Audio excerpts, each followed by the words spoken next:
Hello, everyone, and welcome to KAMDI Conversations. And I'm your host, Tanya Hawley, and so happy to be with you once again. And once again, I have a very special guest, my new girlfriend. I can't wait for you all to meet and see. Some of you probably already know who she is, but let me get right down to it. She is an entrepreneur, she's a philanthropist, a radio host, a dancer, and of course, a music artist. She is the Miss Alyson Williams. Hey, Alyson, welcome. How How are you? I am great. Welcome. Thank you for joining me today. Listen, you've given me a whole lot to live up to. Singer, dancer, actress, philanthropist, entrepreneur, on-air radio host, Keep cookie going. maker. I'm just saying. Head That's bottle great. washer. And hey, you know what? I didn't even get to everything, so we're gonna talk about it. So I you sure can. thank you. I thank you. How are you, Tanya? I am fantastic and very humbled by your presence joining me today. It's So my thank honor you. to be here. I first want to start out by giving a big shout out to my brother friend, Mr. Glenn Jones. Yes. Hey, Yay. Glenn. The Hey, Glenn. incomparable, smooth velvet voice. Glenn, Yes, he's the one that put us together, and I love it when we make connection. That's the most absolutely. important thing that we have is connection. And That's right. And I second that emotion. Love Glenn Jones, my good friend. He is like family, and I'm so happy that he connected us. So shouts out to Glenn and Genobia. Hey, Genobia. Zenobia, the best thing about Glenn Jones is Zenobia. I love it. So let's get started, Allison. Let's hear about you. So what I like to do is start from the beginning. And hi John, how you doing? Thanks for joining us. So, and let me just say, if you have questions, anybody watching, you have questions, feel free to put them in the comments, and I will make sure Allison gets your question or comment, and she can answer and respond to it. So, Allison, let's go back just a few years and tell us how this journey of entertainment, because I cannot just say singing or the vocalist part because you've done so many things. So let's just go back and say how, whatever the first part of entertainment, how that started for you. Well, I was born into a musical household or a household that was supported by music. My father was a jazz trumpet player. His name was Bobby Booker, and he had a 21-piece swing band. So music was in the house from the time I came home from the hospital. My mother had been an actress, an aspiring singer and actress, but she chose to give up and forego the path of show business to raise her two daughters. Um, I have two daughters, pardon me. I have a sister who's 10 years my senior, and she is not in the industry. It's just me who went crazy and decided I gotta do this. So Okay. music was always a part of my background, and anything that had to do with the arts, singing, dancing, acting. I grew up seeing these things live. I grew up watching these things on television, and I grew up with parents who supported my enthusiasm about them. The only thing that was hard for me was that a very I came at it from a very mature standpoint because I was, like I said, I came along 10 years after everybody else was well on their way Okay. into high school, college, and everywhere else. Well, I'm talking about the cousins and the other, children in the family. So I was with my father and mother most of the time. Okay. And so that meant that I went with my father to his rehearsals. I went with him to his shows. I was hands on and around a very mature crowd of people listening to a very mature form of music. Now, when you are a kid and you like Ella Fitzgerald and Frank Sinatra, Oh, then that makes it a little difficult for you on the playground because wow. you're supposed to be quoting the Jackson Five. Yeah, Allison, that's right. But that's a very interesting point, though. I would have not thought of that. And I was going to ask you, you, what caught my attention? You said a 21-piece band your father was a part of. He no, he was he. And I have to brag on him. He wasn't a part of it. He was the band director. It was his band. It was Oh, called the Bobby Booker Big Band. oh, They were oh, stationed out of Harlem. That's where their That's where they came from. And there was a band full of incredible musicians, many of them who were also members of the Duke Ellington Orchestra, the Count Basie Big Band. And they would go and do their gigs, and they came back to Harlem, and they always had their chair. And that band was one of the premier society bands for about 25 or 30 years. Wow. I thank you for sharing that, because that caught my attention, and the fact that you were exposed to that at such a young age. Mm-hmm.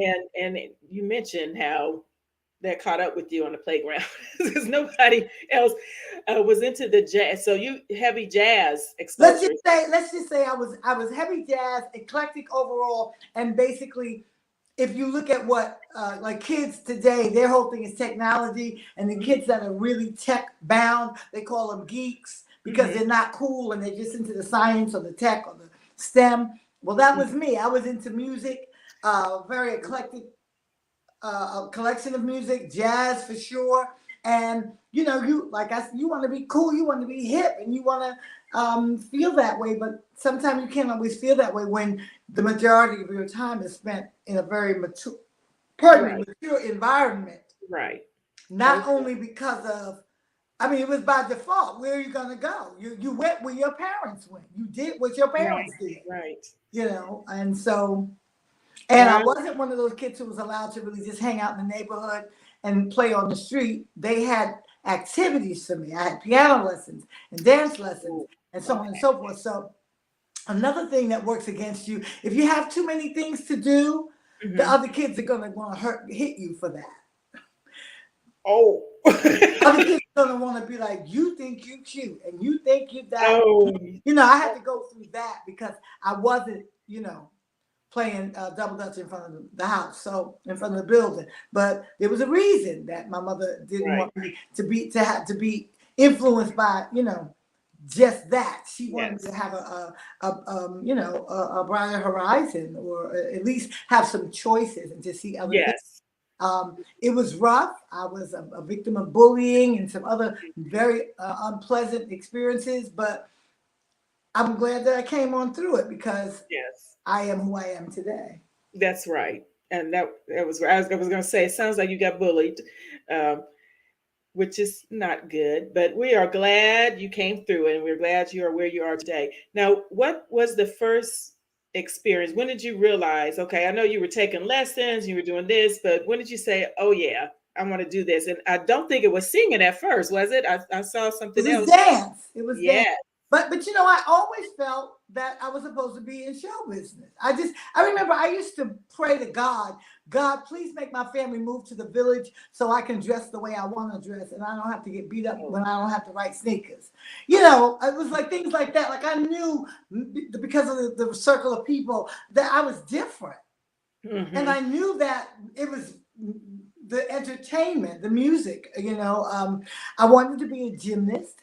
But I kept growing taller, and I knew that didn't look like it was going to work. I thought maybe I could be a figure skater, and then I realized, hey, you're a black girl, you don't like cold, so why are you going to go to the ice? Go to the ice. I said I'd be a veterinarian, and then I said, no, you got to stay in school as long as a doctor to be a veterinarian, and you don't like school that much.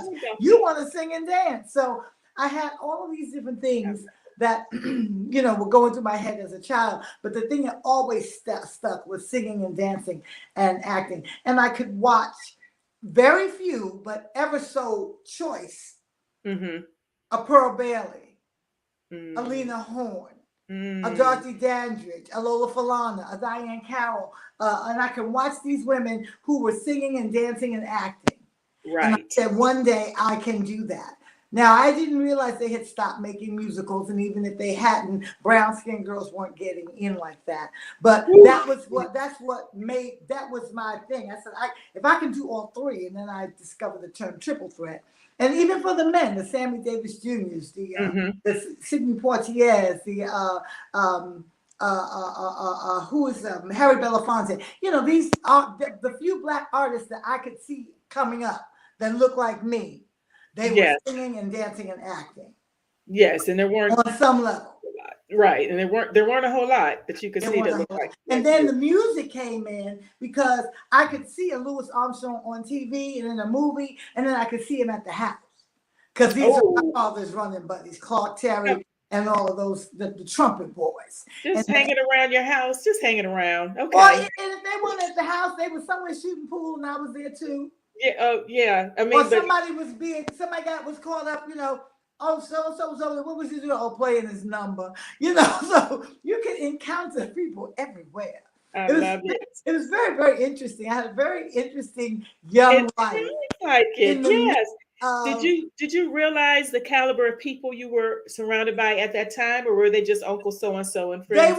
it was both. They were Uncle so and they kept candy in one pocket and money in the other. And they were always, and aunties were the former Cotton Club dancers and this one and that one, so I knew what they did.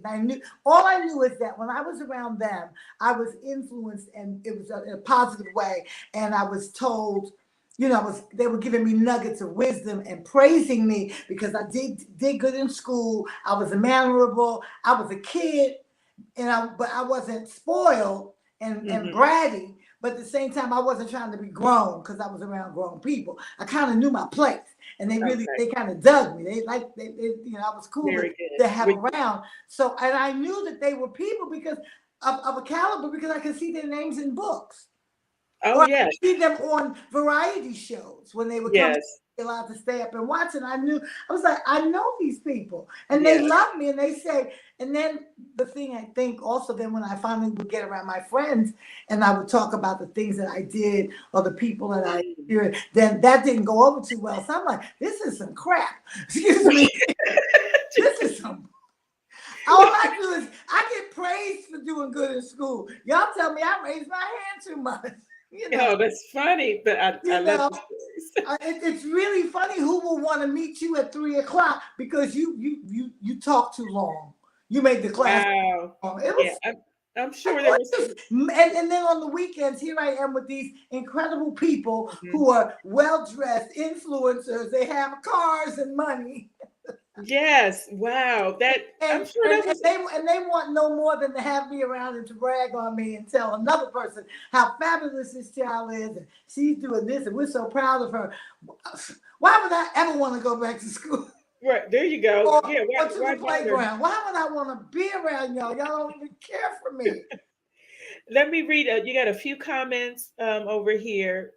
Pasta Pama says, "Hello. When I was 16, I sneaked into a club in Charleston, South Carolina, to see you perform. The name of the club was called Wizards. I am now 52." Bless your heart. Thank you, Pasta, for joining us. I hope I'm saying your name right. Wow. Do you remember a club called that, Alyson? Well, this is what I know. When the music was hot, I was the it girl. I'm still the it girl. I'm just the it woman. Yes. But at any rate, I know that they would bring me south, and it's so ironic for me now living in North Carolina. They would fly me to, say, Raleigh, North Carolina, Raleigh, Durham, and then I would get in the car with the record company rep, and we would just drive back and forth from North and South Carolina. And some things would be, they keep me for 2 weeks. It was just, but I never knew where I was. Charleston, Charlesville, Greensboro, Fayetteville, Farragboro. It was all of these boroughs and villes and towns. And I never knew where I was. So I can't say that I knew Whispers. Did he say Whispers? Wizards. I can't say that I remember the club, but I know that if that person is 52, then I've got X amount of years on them. That means that when I was touring and doing those places, that would have been one of the places where I would have been. Because I did so much in the southern region. But I never knew where I was. Now that I live in Winston, and I go back and forth on the highways, back and forth. It's odd because I kind of know where I am now.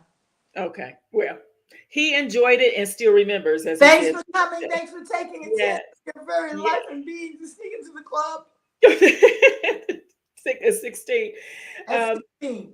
E-Group's Old School Music is here and saying, "Alyson, thank you for My Love Is Raw, the whole album and the meaning of that song, because that encouraged me as a teenage girl." Good. Yes. And she also says, "With all these boys doing what they're doing and girls too, it's nice to know there are women who still have godly standards. You gotta have class. Yes, and you are classy. Yeah, that I agree, and you are. I love it. And then one more comment from same person. Your album was so much a part of my childhood, and I love summer nights in Harlem, and I can't wait to the next album. So, Well, what we have to do, I want you to keep me in prayer. We want to finish the Summer Nights project. We have two singles, Summer Nights in Harlem and The Romance of You. We have two more songs, three, four, maybe about four songs to add, 6, 7, 8, 9, 10, and then four songs to record fresh. okay. So we want to give you a good 8 to 10 song CD. And it just takes a minute because as an independent artist, as you know, you have to have funding and timing. And it doesn't, if you can get rid of the pandemic, you can get in the studio, or walk across the street without feeling scared, and all of these things are part of what happened that kind of slowed our momentum down. But we have not, you have not seen the last of Summer Nights in Harlem, and just keep me in prayer that I'm able to get it done. And we will. That's awesome. We can't wait. Get it finished. Yes. Have some really great music with some other artists. I have a song that I was invited to sing on Najee's new project. So Najee, I love Najee. Going to be releasing on May 13th. My song is not the lead single, but soon to follow. And then I have a nice follow up to that by the same producer, Chris Big Dog Davis. So all during the summer, we're going to be doing things to help round out this project as well as keep the visibility out there, and keeping my head above water. And make yes, good that. So you said Najee that it will release May 13th. Is that what you said, Alyson? Okay, so we'll keep that in mind. mind. I am remiss for not knowing the name of the new CD. I apologize. No, that's okay. That's okay. We'll find out. I just want to put it in my notes so we'll remember. So, Alyson, let's talk about your journey in the hip hop world, or your relationship to the hip hop world, because you became known as the hook girl, right? The person to go to for that. It's so funny. I always say that one day I was coming home from ballet class or somewhere, with my and I got caught up in a tornado, and the tornado landed me in the land of hip hop like Darcy. And then there were all these different people I encountered, and I kept saying, I just want to go home. And when I got home, it was Def Jam. Working with Curtis Blow, who is the king of rap, and still holds that title, but he was also very smart and ingenious as he was climbing the ladder as an artist in his own right. He also was producing young and upcoming rappers and artists. So after we met and began and found out we had a clique, he started to use me on a lot of his different projects. And so I have a claim to stake in being one of the pioneers of what was rap music and what became hip hop music as a hook girl. Songs like Fat Boys by the Fat Boys. Fat Boys Are Back. AJ Scratch, You Gotta Believe by DJ Starsky. If I Rule the World, Curtis. That's you? Oh, that's cool. Yeah, way before Lauryn Hill. And of course, the ever popular We're Playing Basketball. Oh, yes, one of my favorites. We love that basketball. That's Alyson. I did not know that, Alyson. All of those things are Alyson Williams and beyond. If you want to go look and dig deep into a lot of into the crates, as they say, for hip hop or for rap music, I was on a lot of those. And then I took a turn and started doing background vocals. After I was selected to be a part of the group High Fashion, which was myself, Melissa Morgan, and Eric McClintock. And shout out to Lilo Thomas, who I was just with this weekend.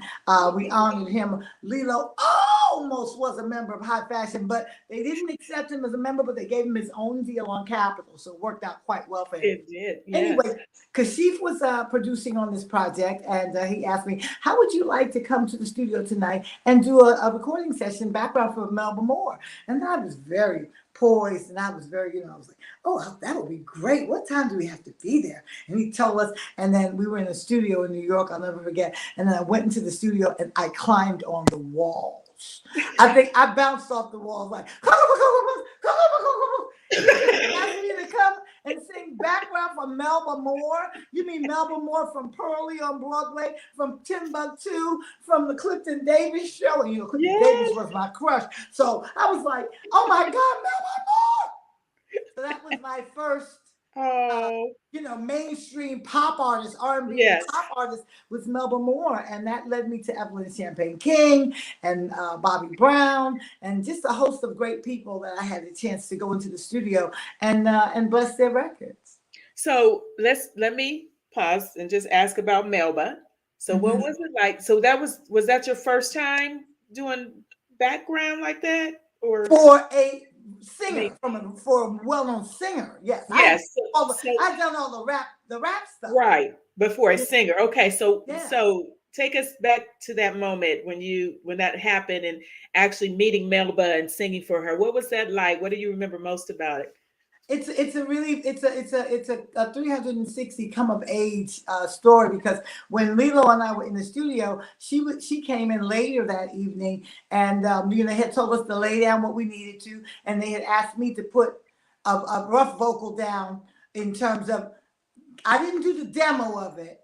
I did, because she had demoed it already, but they told her, oh, Melba, just go on in, and whatever notes in the background, the ones that you hear Alyson singing, you're going to double them. And that day, Melba hadn't had a very good day.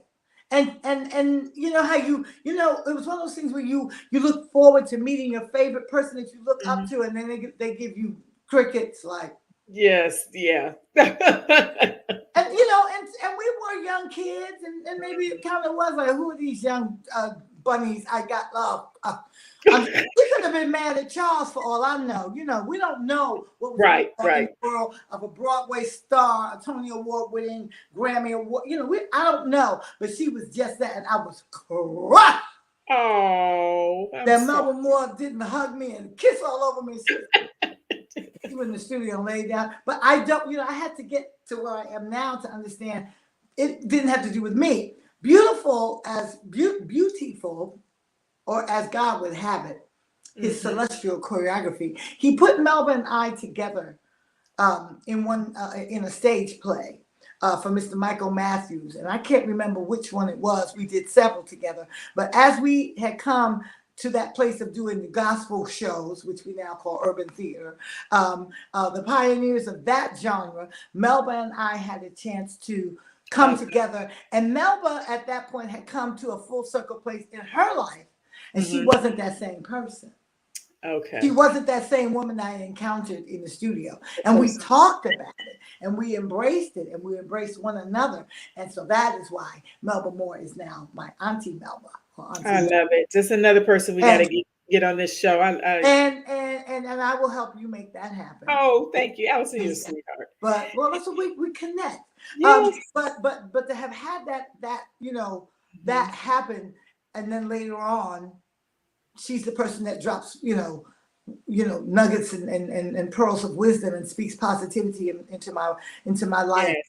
And she tells the story of how I saw her on 125th Street, and I picked her up and swirled her around. And she's like, if you don't put me down, but she's only this big, so you got to pick her up. Yes. Oh, Alyson, you just said a lot. I mean, you said more than you realize. Number one, you made a comment. Something you just said, I wrote down, celestial choreography. Is that what you said? Did I write that down right? I love that. Yeah. I love that. I understood. God comes together and makes that's every step in ordered steps. You know what I'm saying? I love that. I'm gonna keep that. Oh, that's when you want to say it's a perfect world with a magic wand. No, that's God's. So that's powerful. Oh, I'm gonna keep that one. Thank you for that one. And then the point in this whole story, you were talking, that first impression, everybody has a bad day. You never know what's going on in somebody's life. And at that moment, we're hurt, but we don't know what's going on. And then you came back and you got to meet. Several years later to work as, as co-stars, national artists in these plays going across the country, and to have had a chance to tell her. I had the chance to tell her, you broke my heart. It never soured me against Melba Moore or her Mhm. artistry or her music. I wasn't like, I ain't never gonna listen to her again. Right. I Which never some did people that. are. But I Yeah. was just like, you just want to have, bluebirds and butterflies come out and just go, oh, but it's not Right. like that. That's Cinderella in them. Right. No, white and them have all that, but it's not always that way. So you have to, understand that as high a pedestal as we put people on, they are what human beings. Human beings just like us. And And got some issues. days they don't act like God's children. Right. Now that's the reality of it, right? There it is. So, like I I said, love it. that was So my let's. first experience. Oh, thank you for sharing that. That was good. So, but then now you have this title, moving right along. First Lady of Def Jam, which you kind of touched on a little bit. You mentioned it, but let's talk about that. You were the first lady of Def Jam. Tell us what Russell was like. Russell Simmons was like. Tell us this journey. Make short journey because we gotta get on to some other stuff. But and Well, of course, Russell was just as he is now, except for he had hair. Let's just okay. had a head full of hair. Just a young boy from Queens trying to do the best he could. I had, like I said, Russell was managing Curtis Blow. So I met Russell through Okay. Curtis. So it would be Russell, Curtis, myself, and Larry Smith, and we would make these records and then take the test presses down to whatever club or to whatever party we knew that the DJs, and we'd make them put it on, and according to what that reaction was, that's how we knew we had a hit. And Russell was talking about, I have to record my brother. My brother is messing up my mother's couch. He keeps beating on the sides of the armrest, and all her pots and pans is messed up because he's beating and he's making beats, and I got to do something. I'm going to make a record label. And it's going to be the dopest, deafest, most underground label for the cult, for the for rap culture, blah blah. And he would say this, and I'm speaking, quoting and verbatim. Mm-hmm. And he began to put this label together. In the meantime, I got this opportunity to be on Capitol Records, and of course, I saw visions of Nat King Cole and Natalie Cole, and I was gone. He said, "Well, go on if you got to do high fashion." And I did high fashion. I did all the background stuff, and I was living my best little R&B come up in the industry girl life. I was working for the Commodores as an intern. I was doing the most. When I look back, I don't know. Woo, shit, it was a lot. It was a lot. So We were still doing things like going to the club and then going to the after party, going to the after hour spot, then getting up and putting on a fresh outfit to go on the bus ride to Great Adventure. I love All it. of that was happening. All of that was happening. You were a very busy lady. And we were taking the steps instead of the elevator. We pounce down the exit steps or go up to it. I don't even understand how I did it. How were you living? You just don't think about it. You just do it. It's called youth. So yes. When I went to do high fashion, Russell was putting together Def Jam, and when he finally got it all together, and of course Curtis was going through Crush Groove and Orange Crush Records and the movies and stuff. So this was fueling what Russell was doing, and finally the label was done.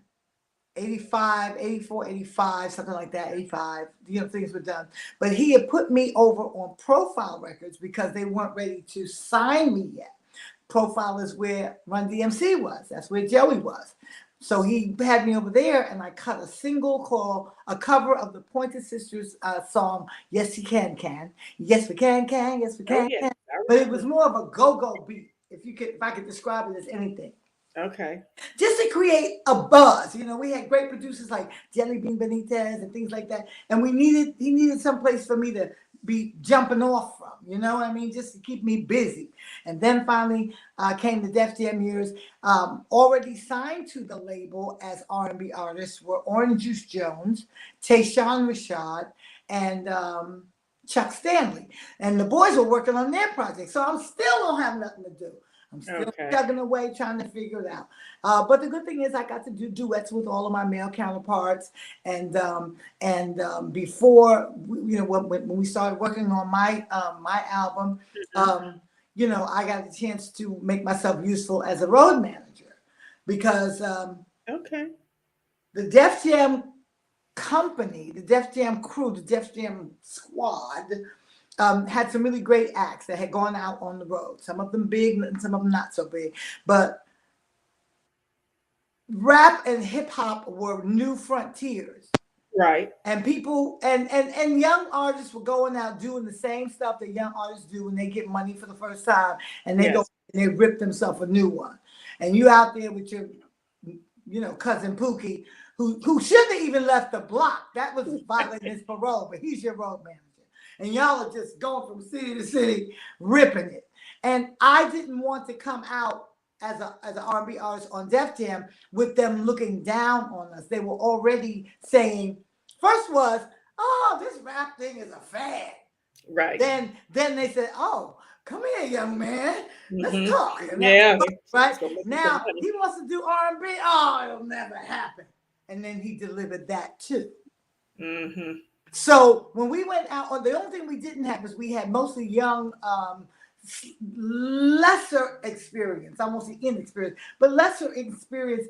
When you look at the execs that were up at Columbia, and he had penned the deal where we were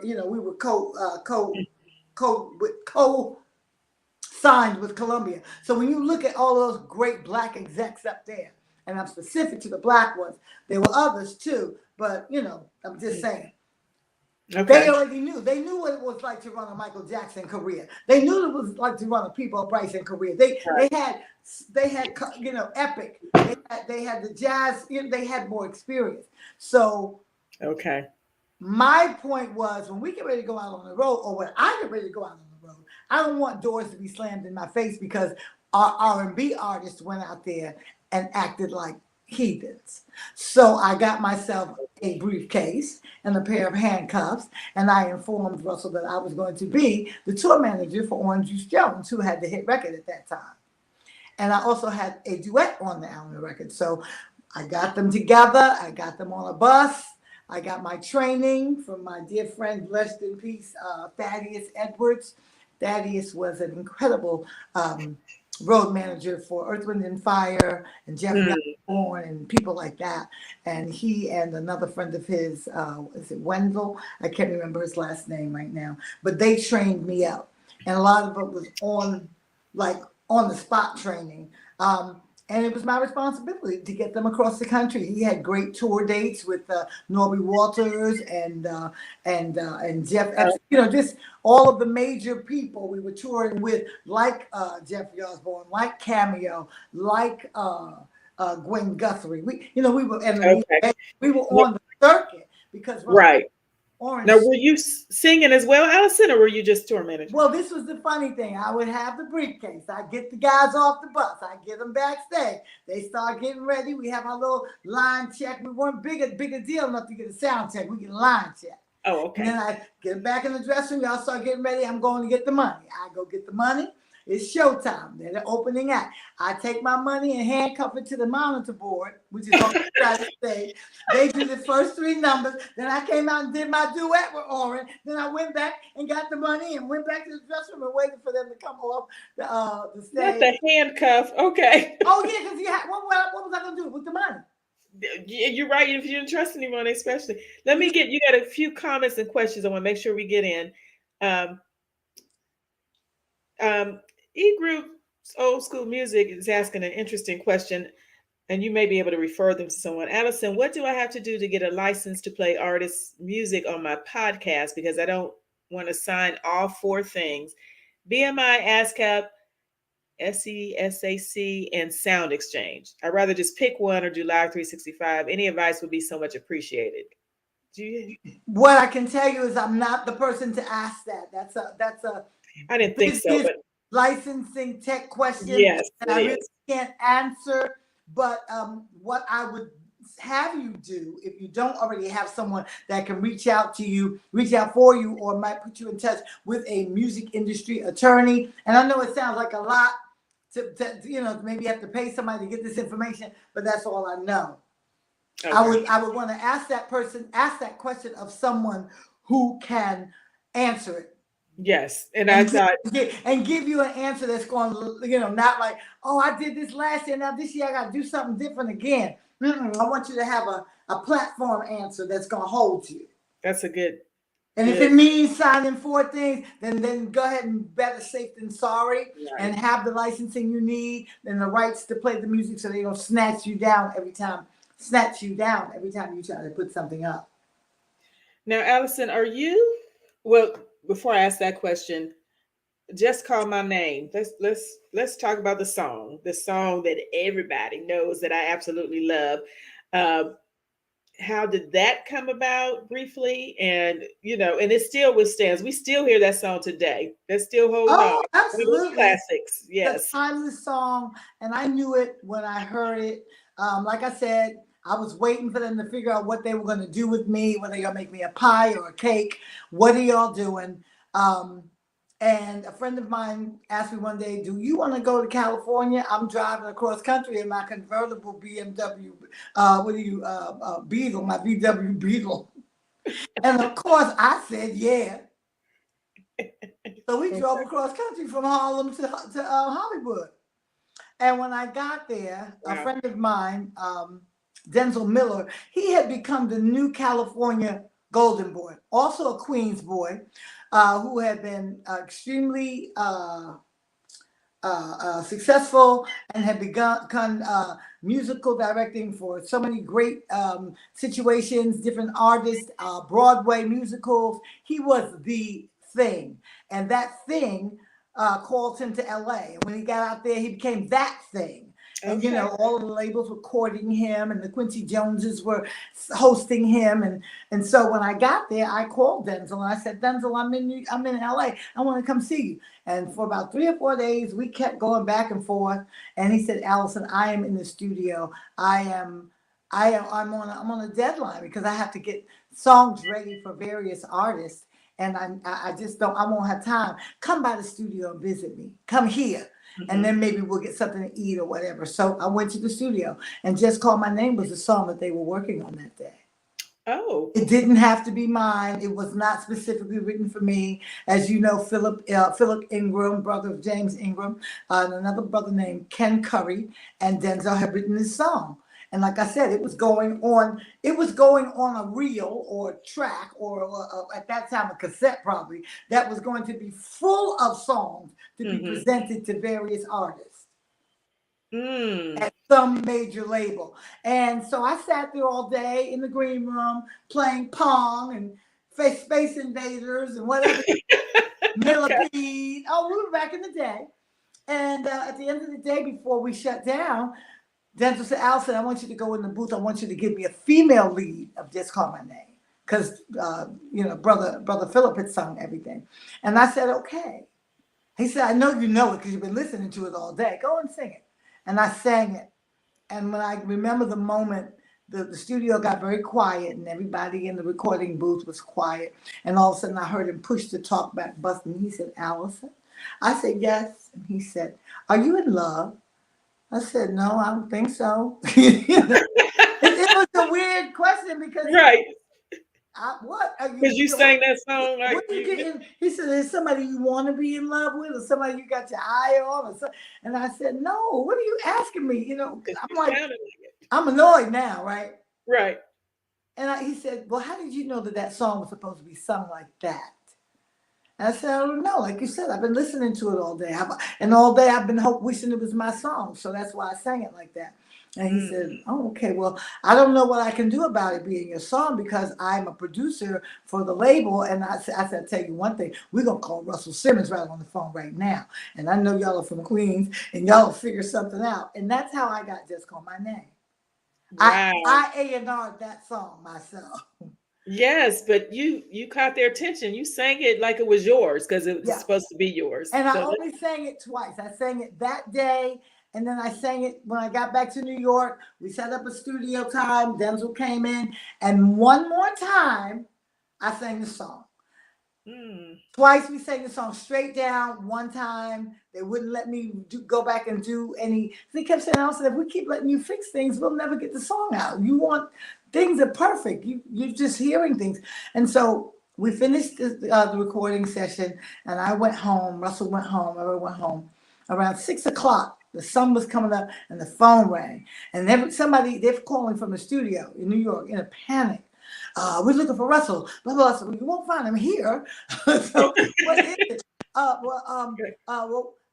Something happened, and we need to talk to him. What had happened was the intern accidentally erased the first verse of Just Call My Name. And of course, Denzel was on his way back to the airport to get to LA. It was all played by live musicians, so they were already gone wherever they were because it was recorded on various days to get whoever it was. We had great musicians on there. And so now, what do? Oh, wow. So one thing for sure, Denzel had to come back, and that caused the rift because that cost the label money in getting him back right away, putting him up, and it just was ugly. It wasn't anybody's fault. It was an accident, but that's the only other time I had to go back in and sing the first. Okay. Just Call My Name. Well, we're glad it worked out. That's a good because of an intern, because the gypsy goofed. Oops. So. Oops, wrong button. So that's the story of Just Call My Name, and the rest is history. It sure is. I love it. Couple of comments now, because we had a little while left, but not a whole lot. So there's a few things I want to make sure I touch on.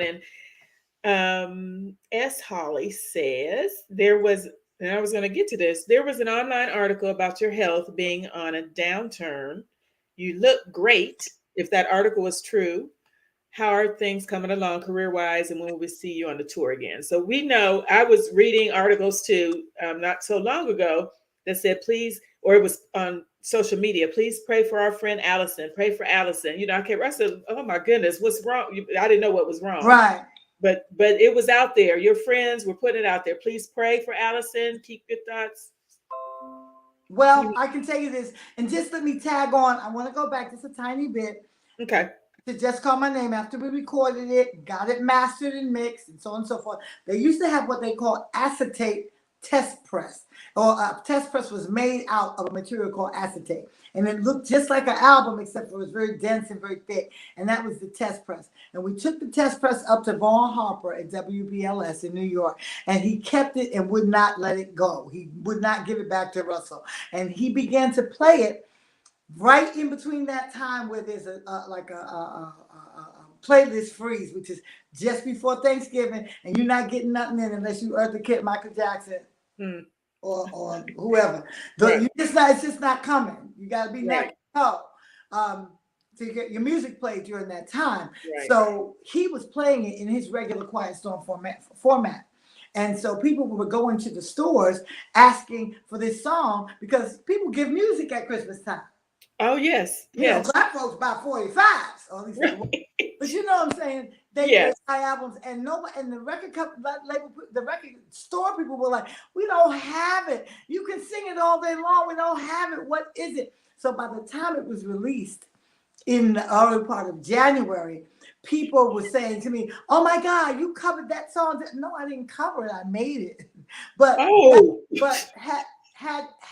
The point is had Vaughn Harper not really just taken that record under his wing and played it, I don't know what kind of response it might have gotten. I'm sure it would have done well, but it's just more of the story that is Just Call My Name and all the other things I could go into. You have to wait for the book. Traveling, going over to Europe and not being able to come home because the record was so big. You would never believe who I was in the States and who I was in the UK and in Europe. Things that we missed that were given back to us, but we had to fight. I had to fight for Apollo, live at the Apollo. I had to fight for Soul Train. I had to really fight to make things happen. And it was always something, but still in all, God kept us and made us successful, and and gave us an opportunity to touch the world with that song and the other songs that that were part of that project. And Well, I'm Alyson, let me ask this. You said you had to fight for Soul Train, those perform. Why were the song was charting, right? I Well, mean, because of the fact that we were running, things were happening so fast that I couldn't be in two places at one time. So when I okay. should have done the Apollo, I didn't get to do it because I was in Europe Okay. being an Okay. extra big superstar. So when I came back and did and Showtime with Apollo, I had a new single plus Just Call My Name, and they had to decide whether they're gonna let me do two performances. Oh, wow. Okay. That didn't have to be, you know what I'm saying? Yes. Same thing with Soul Train. When I was scheduled to maybe do Soul Train, I was off doing something else that needed to be finished and accomplished. And so when I came, I stood in front of Don Cornelius. I said, Mr. Cornelius, I have to do two songs. I have to do Just My Luck, and I have to, because that's the new single, but I have to do Just Call My Name because that's the song everybody knows. Plus, I promised my mother I was doing two songs on Soul Train. When I tell you that man, he walked away. He said, Miss Williams, just wait here. And he went away and he came back and he said, Miss Williams, you'll perform your two songs. Do you have your record? You know, blah, blah, blah, blah. But I had to step up for myself because Yes. in productions like that, things can change at a moment's notice. Right. And new artists, you're glad just to be there. Right. Yes. But I had a mission, and I had to be. To me, it was important that I was seen and got the momentum. Yes. That we could have lost because Right. time to promote Just Call My Name had it didn't go away, but it was waning, and the new single was out. But And the single they knew was Just Call My Name. Right. You Right. had to do that. Exactly. That's That's what the fight was about, and that's how Okay. a lot of those different little twists and turns that are part of my. Well, thank you for sharing that because that's part of your story and your journey. You have no idea, and especially to have to do it for yourself. I didn't have Yes. anybody to stand there and do it for me. You had to pull mom into that one, huh? Well, the thing is, coming from a theater and dance background, Dancing of Harlem, Alvin Ailey, all of those different places, and so much more, I came from a different discipline. And when the record label found out that I knew how to do stuff on my own, they let me do it. Oh. Like a lot of times, they wouldn't send anybody out with me. They would send me to the next person. Okay. So if I left New York and went to the South. I went to the rep in the South, but I didn't have anybody with me from New York. Okay. I had been a road manager for my peers and my label mates. What if there's nobody to be right there at her side, she's gonna be okay. And to my credit, yes, but to my detriment because I shouldn't have had to been shouldering all of the weight. Right. Wow. Yes. Interesting. Anyway, but like I said, once you come to the industry, you paid your dues on the back end and the front end, then the one word that you don't get to hear or that you don't have to accept is no or can't. Right. No, we can't do this. And that's not true. You can do it. And if you want me to show you how, give me 5 minutes. And when they got tired of watching me come with that, then it was like you can get. Oh, I love it. Like I love it. Yeah, we can have that. I know how to build that. Mm-hmm. I know what it takes. I know how to work a hammer and a nail. Yes. We can't have a quick change on the side of the stage. Yes, we can. Stop it. I love it. Well, you had much more knowledge than your average artist. That's for sure. And sometimes it worked for me and sometimes it didn't. Understood. But nonetheless, like I said, we're working on the one-woman show, the book, the documentary, and a reality show. So we have those 4 things coming. To answer the question for the person who asked, pardon me, last December, I was stricken with COVID. That did not play nicely with my type 2 diabetes. And I found myself in a coma and on a ventilator from December 26th to January 1st.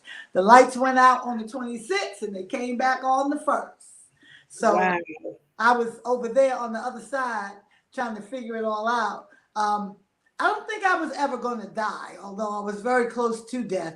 But I was totally awake within myself, and unless I was sleeping, and I was conscious of what was going on. I just couldn't say it. I couldn't talk. I couldn't tell you what was going on. I was telling people, but I wasn't being verbal. Does that make Oh, sense? yes.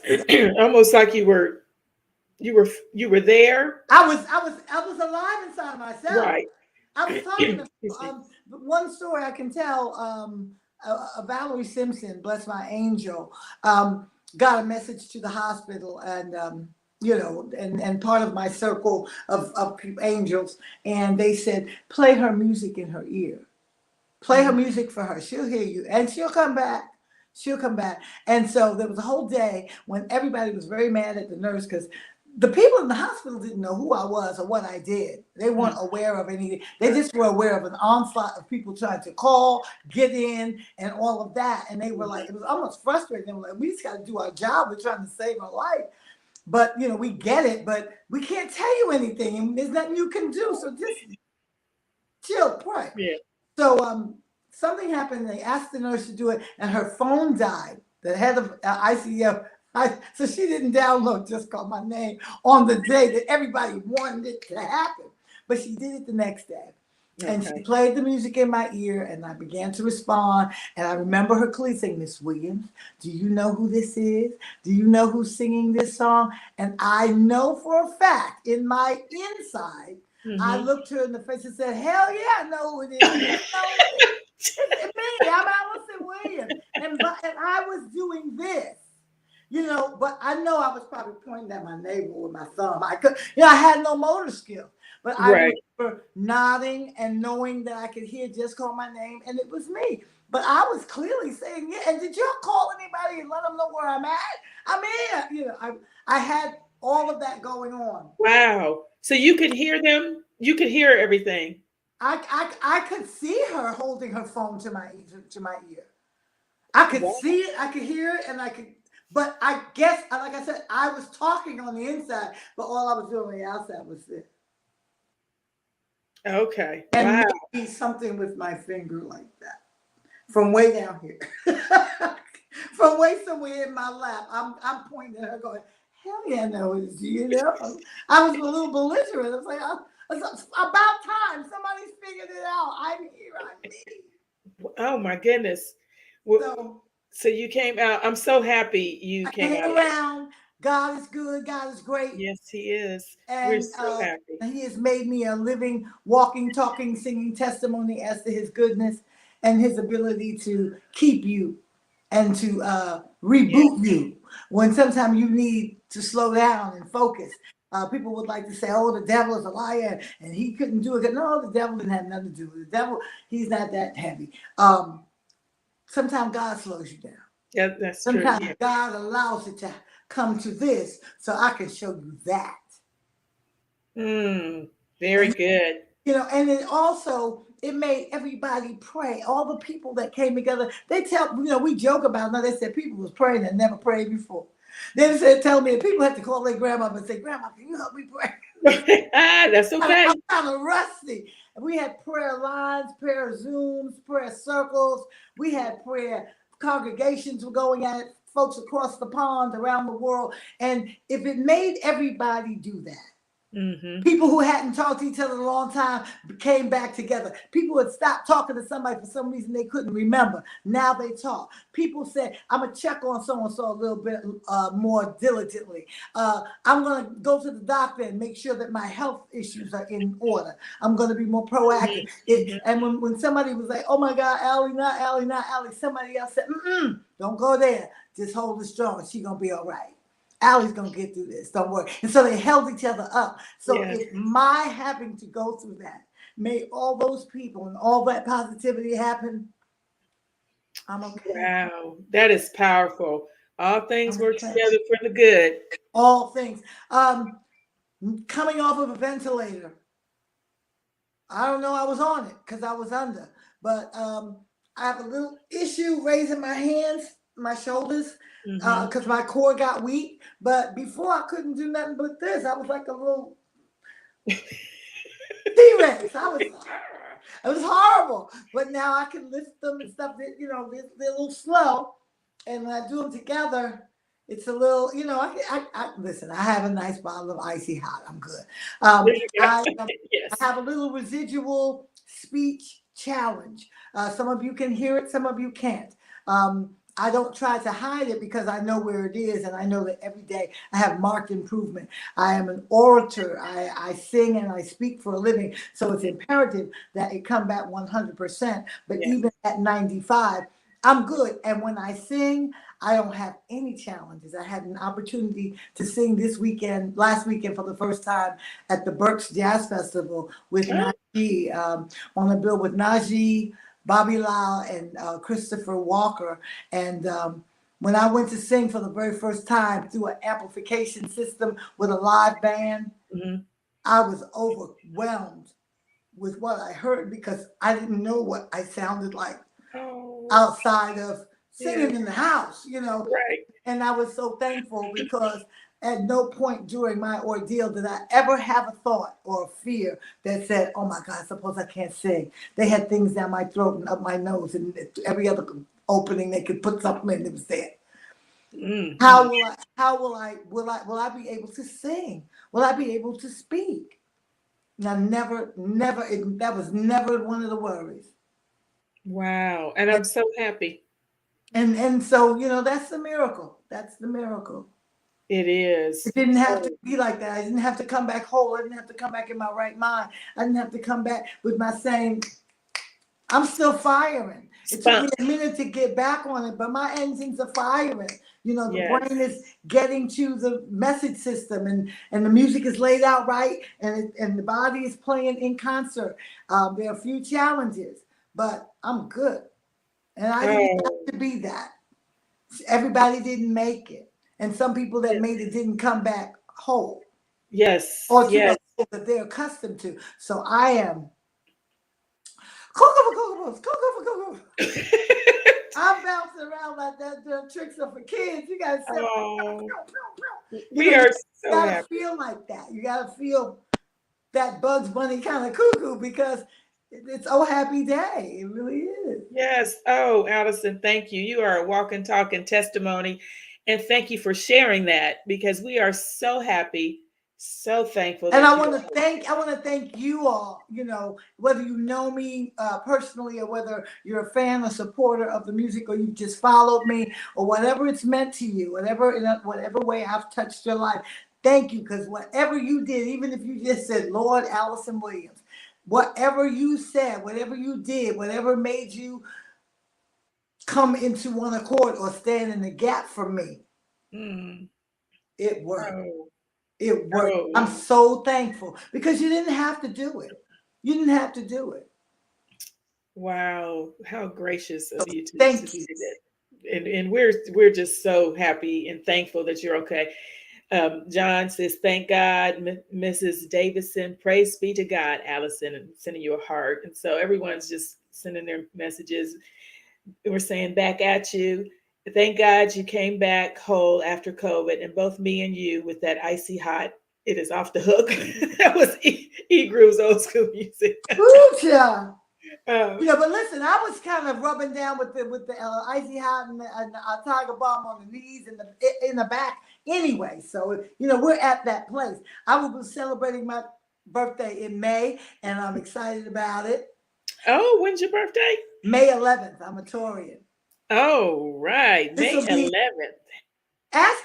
Let me ask the folks. Now, I know there are different things people do for their birthdays and what have you. When I lived in the Midwest in Detroit, they were wearing the blessing pin, or now they do it as a necklace and you staple money on it and pin people to bless them. They did it in Wakahana blues and all that kind of stuff. But has anyone heard of the champagne birthday?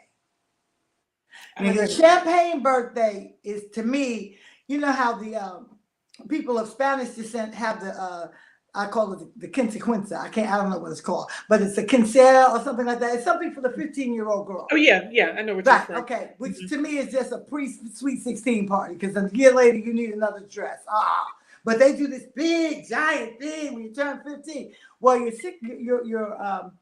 champagne birthday is the birthday that coincides with your birth year. Now I will be 61, and I was born in 61. And what you're supposed to do is your champagne birthday, you're supposed to go all out. Like your birthday party should be as big and as elaborate as a wedding reception. Oh, You know, wow. or you Okay. should do a destination, or you should do a cruise with a group. You know, it's that. It's like that fabulous a birthday. So I'm celebrating my champagne birthday. I love it. I will not be having a wedding reception or anything like it. Oh, okay. Just But invite me but if you I do. am but I am going to try to make it big. I am going to try to make it big. I think more so than yeah, born in 61, turning 61, but the opportunity and if God is willing, the creek don't rise. We still got 4 weeks to go. That I will see my 61st birthday. Oh, you will. We're going to That claim that. that is what I'm claiming, and I'm so happy about it because um, I think as we as people know that we have love. Um, uh, we're open to love, we share love, we give love, but sometimes we don't know that we matter. And I think what I learned was I didn't realize that my not being here would impact the lives of other people in so many ways, on so many levels. I didn't know that until I started looking at the text and looking at the back messages and listening to the voice messages and seeing those videos that people recorded praying for me. It Hmm. matters. And so That's right. That's right. You matter. You do. and And I so, apparently have some more work to do, or else God would have said, come on, stop yep. it. I got Well, stuff to do. that's right. You got stuff to do, and we can't wait to hear it. And we are actually out of time, Allison. Oh my goodness. So you definitely have to come back because I didn't even get to half the questions. So, Are you serious? oh no, yeah, we got a lot more to talk about. And I Um, got good things coming up. Like I said, I got this stuff on my Najee's project and finishing up Summer Nights in Harlem. I am developing, I'm going to open a school down here in Winston-Salem, and I'm excited about that. And we're going to teach all disciplines of the arts from singing, dancing, acting, and music to painting, sculpting, oh, that's baking. wonderful. I don't, whatever you want to do that's an art form, we got it. We're going to have it. And we're going to give back to the community and hopefully, really make an impact down here as well. And go around the country taking miniature versions of what we're going to do for the Institute. Um, Oh, so keep your eyes open for that. we will. You'll have to come back and talk about that too. Allison, please tell everybody where they can follow you, find out what you're up to. Can you give them your social media My info? social media is Alyson Williams Music. That is Facebook. It's that is Alyson Williams Music on Instagram, and just plain Alyson Williams on Twitter. Now let me tell you who I am on Twitter and Instagram. I am not as visible as I need to be, but I do have I It's do okay. have an account, and we're coming back with the Alyson Williams YouTube channel and all of that. What I'm looking for right now is I know what I'm trying to do is vet as many people as I can. I need a personal assistant to come in and help me, not only with the day to day of the business end of it, but especially the social media to Mhm. keep it up and build the numbers and so on and so forth. And I realize that's somebody else's job, and all I have to do is just get myself positioned so I can compensate them uh, correctly and respectfully for the work that they do. And that's Understood. what I'm working on right now. Yeah, because I know I not only do can I not do it, but I don't want to do it. Understood. I Understood. barely do Facebook, but I got there. So follow me on Facebook. Um, That's right. a new website is coming, and we should have that finished for my birthday. That's Oh, wonderful. Alyson Williams Music as well.com. And it's going to be chock full of all kinds of stuff. I just finished my sizzle reel. Thank you, Jesus. And we're putting the gallery together, and we'll have all kinds of buttons where you can go and buy merchandise. Oh, okay. And, So we and can't wait to we'll see have a that. little, we're gonna have a bet you didn't know section. It's gonna have little stories and trivia and stuff. And we want to make it interesting. So you want to come over and spend time with me on my website. Absolutely. Well, Allison, a couple people are saying, Lot, have a wonderful birthday. Thank you. The Battles Believers group, that's my friend Tina saying good evening from Marietta, Georgia. So there's still people popping in. So everybody, you can subscribe to my YouTube channel under my name, Tanya Hawley, the KAMDI Group, and of course, KAMDI Conversations. Follow me on Facebook. Make sure you like my KAMDI group page. And thank you, Alyson. It has been a plum pleasing pleasure to have you here. Well, I certainly am happy to be here, honey. And to you and all of your listeners, I wish you love and light, peace and blessings, miracles and music, and above all, joy. Oh, what a way to end the show. Thank you so much, Alyson. Back at you. Peace. Good night, everybody. We will see you next time. Have a great day.